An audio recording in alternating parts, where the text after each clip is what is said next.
Imagina una prisión donde nadie te obliga a entrar. No hay cadenas, no hay guardias, no hay muros. Y aún así, millones permanecen dentro. Lo más inquietante es que creen ser libres. Durante siglos, la humanidad temió a los tiranos, a los reyes absolutos, a los dictadores, a los imperios que gobernaban mediante la fuerza. Pero un hombre observó algo diferente, algo mucho más peligroso. Una forma de control tan sofisticada que las personas la aceptarían voluntariamente. Una tiranía sin látigos, una esclavitud sin barrotes, una dominación que llegaría disfrazada de comodidad, seguridad y bienestar. Ese hombre fue Alexis de Tocqueville, y hace casi 200 años lanzó una advertencia que hoy parece una profecía que podría explicar por qué millones de personas entregan su libertad sin darse cuenta. Porque Tocqueville no temía que el poder destruyera la libertad, temía algo peor, que las personas renunciaran a ella por voluntad propia. Y cuando descubras cómo describió nuestro mundo moderno mucho antes de que existieran las redes sociales, Internet o los teléfonos inteligentes, comprenderás por qué algunos consideran que fue el profeta más inquietante de la democracia. Corría el año 1831. Tocqueville era joven cuando viajó a Estados Unidos. Oficialmente iba a estudiar el sistema penitenciario. Pero lo que encontró fue mucho más importante. Observó una sociedad completamente diferente a las monarquías europeas. Una sociedad donde las personas parecían más libres que nunca, donde no existían aristócratas gobernando por derecho divino, donde el pueblo tenía voz. Y sin embargo, mientras muchos celebraban el nacimiento de la democracia moderna, Tocqueville comenzó a notar algo extraño, algo que nadie más parecía ver.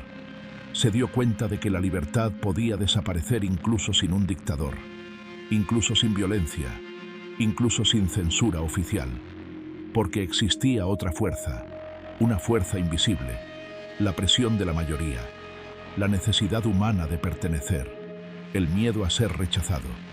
Tocqueville comprendió que los seres humanos temen muchas cosas, pero pocas son tan poderosas como el miedo al aislamiento.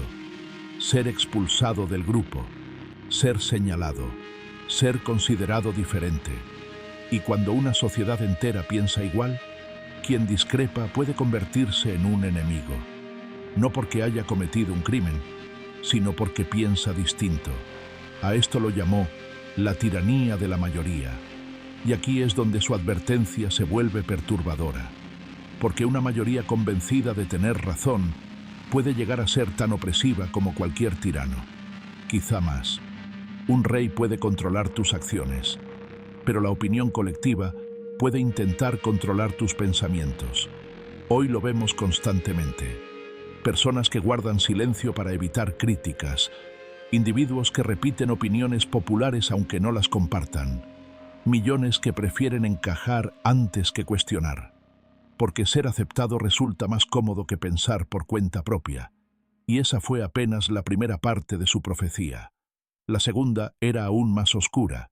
Tocqueville observó que las sociedades modernas estaban produciendo un nuevo tipo de ciudadano, no más fuerte, no más independiente, sino más aislado, cada vez más concentrado en sus asuntos privados, más preocupado por su comodidad inmediata que por el destino colectivo.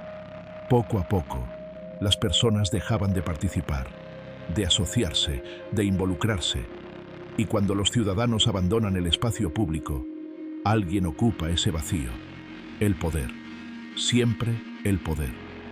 Entonces imaginó un escenario aterrador, un gobierno que no necesita perseguir, no necesita encarcelar, no necesita ejecutar, porque los propios ciudadanos han renunciado a dirigir sus vidas.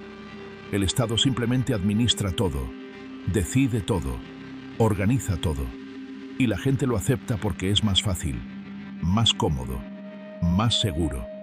Tocqueville llamó a este fenómeno despotismo suave, y tal vez sea una de las ideas más importantes jamás escritas sobre la libertad. No se trata de un dictador gritando órdenes, se trata de una autoridad paternal, que resuelve cada problema mientras los individuos pierden lentamente su capacidad de actuar por sí mismos. Como un padre que jamás permite que sus hijos crezcan. Al principio parece protección, al final es dependencia, y la dependencia siempre tiene un precio. El precio es la libertad, porque cuanto más delegas tus responsabilidades, menos control conservas sobre tu propia existencia. Lo inquietante es que Tocqueville describió este proceso en el siglo XIX, mucho antes de que existiera la sociedad moderna, mucho antes de los algoritmos, mucho antes de las pantallas, mucho antes de que una parte enorme de la humanidad pasara horas consumiendo distracciones diseñadas para mantenerla entretenida.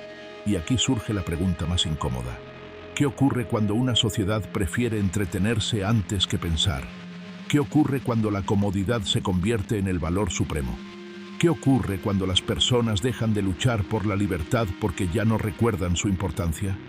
Tal vez la respuesta sea exactamente la que Tocqueville intentó advertir, que la libertad rara vez desaparece de golpe, desaparece lentamente, con pequeñas concesiones, con pequeñas renuncias, con pequeños silencios, hasta que un día descubrimos que seguimos viviendo cómodamente, pero ya no somos verdaderamente libres.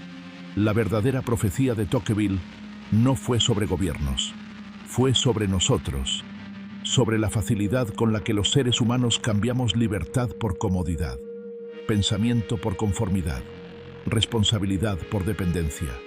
Su advertencia sigue viva porque el peligro nunca estuvo únicamente en los poderosos. También está en la pasividad de quienes dejan de cuestionar. Porque la libertad no desaparece cuando alguien la arrebata. Comienza a desaparecer cuando dejamos de defenderla. Y quizá la pregunta más importante no sea si Tocqueville tenía razón. La pregunta es, ¿cuántas partes de su profecía ya se han cumplido?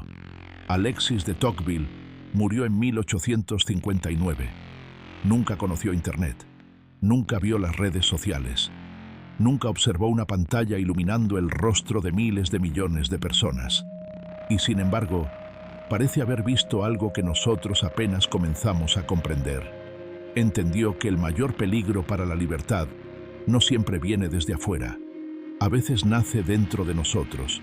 Nace cuando preferimos la comodidad a la responsabilidad. Cuando preferimos pertenecer antes que pensar. Cuando entregamos poco a poco nuestra independencia a cambio de sentirnos seguros, porque ninguna cadena es más fuerte que aquella que la persona acepta llevar voluntariamente. Y ninguna prisión es más difícil de escapar que aquella que no parece una prisión. Quizás por eso la pregunta más importante no es si vivimos en una sociedad libre. La pregunta es mucho más incómoda. ¿Todavía somos capaces de vivir como personas libres? Porque una sociedad puede conservar elecciones, leyes y derechos escritos en papel, y aún así perder el espíritu de la libertad. Tocqueville comprendió algo que atraviesa los siglos. La libertad no muere cuando aparece un tirano. La libertad muere cuando los ciudadanos dejan de valorarla. Y si eso ocurre, no habrá revolución que la rescate, no habrá héroe que la devuelva, no habrá político que la salve. Porque la batalla decisiva siempre ocurre en la mente de cada individuo. Por eso, antes de terminar este video, quiero dejarte una última reflexión. Si Tocqueville pudiera observar nuestro mundo hoy, las pantallas, los algoritmos, la dependencia, la necesidad constante de aprobación, la comodidad convertida en objetivo de vida, ¿diría que su profecía era una advertencia o diría que ya se cumplió? La respuesta quizás no está en este video, está en la forma en que eliges vivir después de verlo.